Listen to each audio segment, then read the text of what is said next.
And we thank you for reaching out to us in your reasonably called time of need to secure more information on the major players who are involved in open contact, as well as indirectly in the ascension of humanity.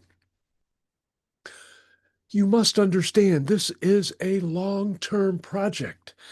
Thousands of your years have gone into the makings of this event. And we and ours in our lineage have been part of that for quite some time, being future Pleiadians as you know us. And we have an overall role in coordination ourselves. Now, our particular bent on this, in your terms, is to obtain all of those perspectives on open contact for our own personal benefit. So we may form some closure, is a term which you are familiar with, and view the entire thing from beginning to end as far as this chapter goes, for the chapters are still being written, filled out page by page, and will continue until you too, your race, has evolved into a non physical form. For all time is revealed, all time has happened. And when you access a certain point, a certain vibrational level, although it is not that simplistic, it is more of a knowing and encapsulating and not even an integrating, for you do not need to hold that information within you. You merely have to know the frequencies which will bring it to you. And while that sounds like the same thing or similar, in your ways, it can only be viewed as such. But there are many, many nuances and many complexities and challenges which must be handled or overcome in order to obtain that perspective. Now, our particular brothers and sisters of the Pleiadian star systems have had a direct role in this. From the Roswell incident, you will say, not that they were directly the aliens which were asked to be the subjects found in those starships, but in mentoring many of your kind throughout your history. They are indeed extremely loving beings, and they shied away from those who would corrupt that power. But they did have their hands within it. Many of the speakers which you know of, and those which you follow, have had the influence of the Pleiadians within them. They provide a loving touch, a hand to guide and stabilize and steady those paths, those threads of energy which weave through your generations. And that, in a general way, is their role, and that will continue to be their role. And while the differentiations between them are many and not for human consumption at this time, it is not necessary. You have not attained sufficient knowledge in order to appreciate and interact with them on a fuller basis. But yet they have the courage to come forth and show you and be in front of you. In that way, they are courageous and they know their role and they are excellent at it. And their love will persevere. And we will let that go for that aspect of this revelation of knowledge related to that fine book which you are assembling. Now, the Andromedans are more the powerhouse which propels all of us because their energy is vast, their knowledge is vast. And while they are not prone to niceties in your terms, they are indeed loving in their own way. And because this was such a novel endeavor, they wholeheartedly chose and volunteered themselves to be involved in the creation of your planet, in the creation of many of your beings in a supporting role to allow those other sections, those other races, those other energies to be able to have their input felt within it. And because this is their baby in ways which you term, which is rather analogous and not at all appropriate, but they have a special place in their heart for this entire transformation. And they are coming to many, many, many on your planet as they have come to you. They have been waiting in ways for humans to attain the wherewithal, the courage, yes, that word again, and the vibrational capacity so they can interact in a freer basis. And their role, well, they will not be among you in the first several generations after open contact because of their strength, because of their might. And if they choose to do so, they may. But their role is more after the great reset you have learned of. For then they will be able to interact with all on your planet in a free basis. And they can change forms at their whim and still carry that signature frequency you shall know them by. They can let you provide you with examples of how grand you can be, of the abilities you can attain. And they do not flaunt those. They merely wish for you to keep those in mind so that you may continue to reach higher and reach beyond the stars to the energies behind them. They are welcome guides and are appreciated greatly. And although they do mock humans in some ways, it is to keep your interest and to be more personable, for there is no maliciousness in them. However, they are selfish in ways, in good ways, for it serves them and they serve many. Let the fact that they serve many be the framework you interpret them as. And we thank you for asking for our help again.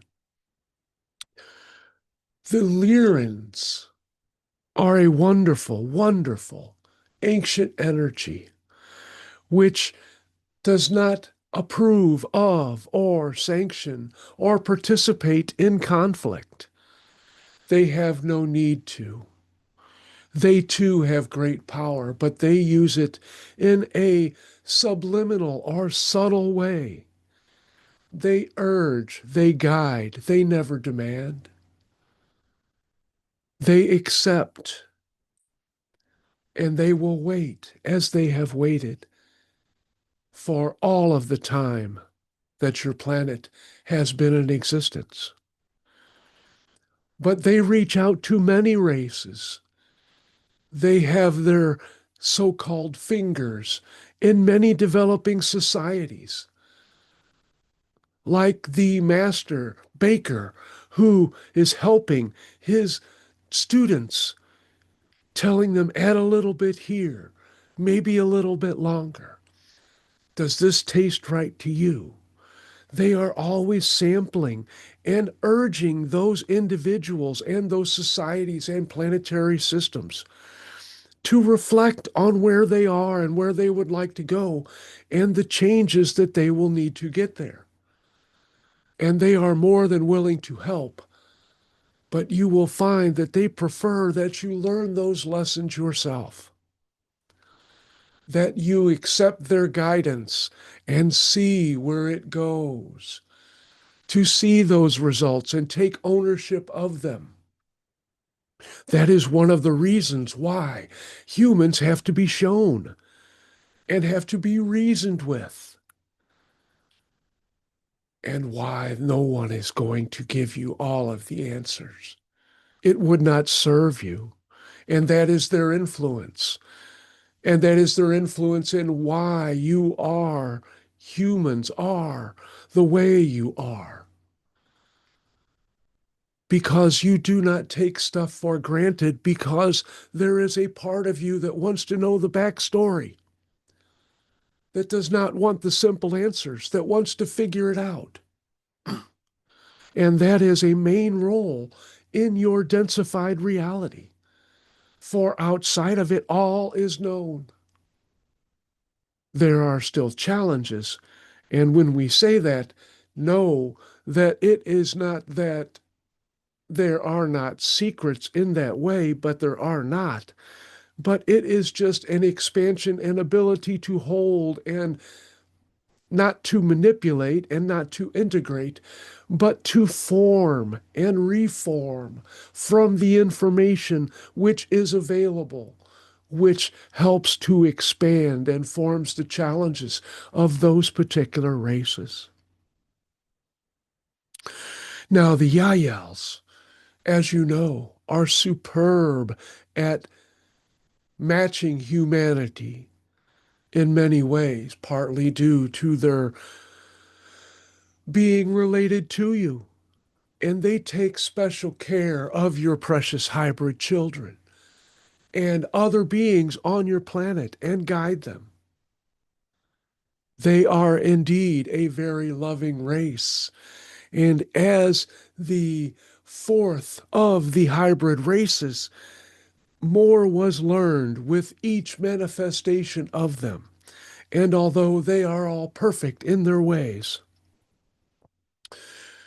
the Yaels are closer related to you, not only in appearance, but in genetic makeup. And while they are physicalized, they are striving towards that day and time and epoch in your ways, which they will not be physicalized. And they have many beings which are helping them because they are such a loving and interesting species. And they are indeed the caretakers, the nurturers, and the guides and the masters, not in the way of control, and the supreme teachers of the hybrid children. And they are deeply loving, deeply loving. And they care for them greatly. And that love, that bond is reflected in the relationships between them and the other hybrid races, including the hybrid children. And they indeed have experimented in ways and chosen the best ways and individuals and groups and races and species to administer part of learnings which are required for the hybrid children's lessons. So they are the orchestrators in ways of not so much their creation, although they have a hand in that, but in their educational system. They have devised how and when they will develop and guide them through the phases and the processes which have been carefully chosen by the heart energy, we will say. That is their role.